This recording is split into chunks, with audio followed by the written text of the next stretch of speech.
Hey everybody, Eric here with Action Yu-Gi-Oh! And this past weekend I played Phantom Knight Xyz Turbo at Locals. This is a bit of a fun deck, and I did really well with it. I went undefeated, so I thought I'd give you guys a quick deck profile on this.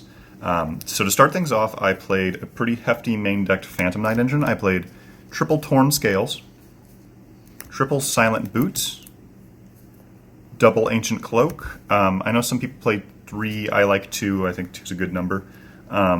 2 Ragged Gloves and 1 Stained Greaves. That does it for the main decked Phantom Knights. Everything else is just kind of extenders. So I played triple Dangers. I played 1 Nessie, 1 Jackalope, and 1 Tsuchinoko.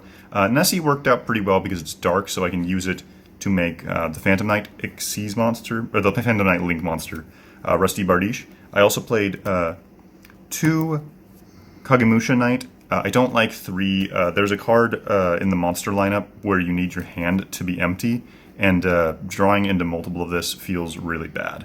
I also played 1 Terror Top and 1 Taken Tomborg. Terror Top overperformed. This card was nuts. And Taken Tomborg was good when I drew it too, because I have a lot of Xyz monsters that are wind, so I can always use it. I also played 1 Psychic Wheeler and 1 Psychic Tracker. Just level 3 extenders. I played 1 Edge Imp Sabers. Just as a level 3 I can throw in the grave and then summon it right back. And the last monster I played was 1 Infernity Conjurer. If you have no monsters, or if you have no cards in your hand, you can special summon this from the graveyard, but it's banished when it leaves the field. But if you use it for an Xyz monster, it goes back into the graveyard, so you can loop it as many times as you can make it, or use it to make an Xyz.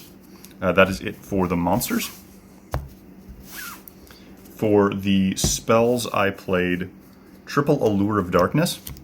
This card was really good because you can make Leviair the Sea Dragon and just bring back whatever you banish, since almost all your monsters are level 3s. And then the rest of the spells I played were all 1-ofs. 1 Emergency Teleport to extend with the Psychic Tracker and Wheeler. 1 Called by the Grave, 1 Monster Reborn, 1 Harpy's Feather Duster because I was fearing back row more than anything. 1 Reinforcements to the Army, 1 Foolish Burial, and then I played 1 Lightning Storm and 1 Forbidden Droplets. These cards kind of underperformed. These could have been any kind of back row removal. I never even saw the Droplets. If you don't have these, just play like Twin Twister or Cosmic Cyclone. And then for the traps, I played triple Fogblade, 2 Phantom Knight's Wing, 1 Shade Brigadine. This was just to extend into Rusty Bardiche, and 1 main decked Imperial Order. On to the extra deck. So this card right here was the reason that I wanted to play this deck today. Number F0 Draco Future. What you can do with this is you can make this over number F0 Utopic Future, which just takes 2 Xyz monsters with the same rank that aren't numbers. So if you just spam into like 2 rank 3 Xyz monsters, you can just make this, and what it does is it negates monster effects, and then if the monster was on the field, you get to take it. You gain permanent control of it. This also activates during the damage step, so you can negate stuff like Sky Striker Ace Ray, which came up. It's pretty hilarious. You can just beat over the Link monsters and be sure that they can't bring back Ray.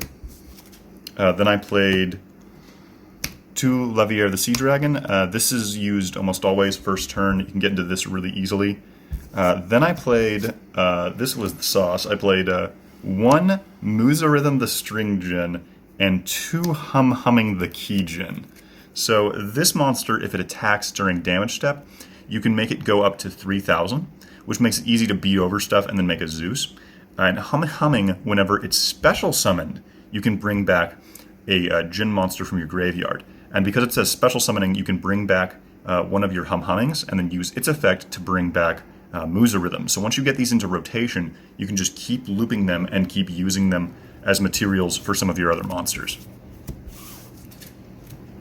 Next up, we played 1 Phantom Knight's Break Sword, 1 Raider's Knight, and 1 Arc Rebellion Xyz Dragon. This was just an alternate win condition if I couldn't win the other way. Phantom Knight's Breaksword is always just good to pop stuff. Then I played 1 Zeus, for obvious reasons. Card's really good in any kind of Xyz deck. 1 Cherubini and 1 Rusty Bardiche. These cards are incredible for setup. And then I played 2 Infinite Track Fortress Megaclops. This takes 3 Xyz monsters to make, and you can make it super, super easily. With the Keygen, you can just bring back another Humming, and then bring back your other Djinn monster, and then that's all the materials you need to make this. So having 2 of it actually does come up, but most of the time you make the first one going first. Like you can make it turn 1 almost every single game, and if your opponent hand traps you, instead of making this, you can always just make a Utopic Future, which is really good. I didn't want to play this before this card came out, because if you get hand trapped, you just kind of can't get to this, but this is like a really good alternative.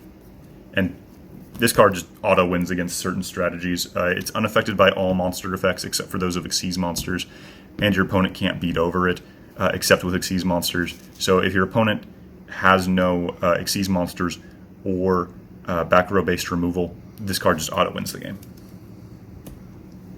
For the side deck, I played 1 Dino Wrestler Pankratops, 2 Phantasmes, and then I played 2 Forbidden Droplets and 3 Dark Ruler No More. I never saw either of these at all day, so they never came up. I also played Triple Twin Twister. Discard whatever you want. Your stuff all has grave effects and pop 2 cards. Really good. And then I played Triple Anti-Spell Fragrance. This card was like the best side deck card all day. It just slowed down the game to a point where I just auto won. And with Megaclops, if your opponent sets a spell card, you can take the spell card and then use it in order to bring back one of your Xyz and give the Xyz a material. The last card I played was 1 Red Reboot. So that does it for the deck. Shoutouts. I want to give a shout out to MST.TV. I saw the original concept for this deck on his channel. I believe he was doing a deck profile with a guy called Vanilla Scoop. I really liked the deck, and I really wanted to play it with Utopic Future as a possibility, and it's really good. If you want to try this deck out, definitely give it a shot. Thanks for watching the video. Let me know what you'd like to see next in the comment section down below. Remember to like and subscribe, and if you'd like to contact me directly, you can do so over Discord, link in the description.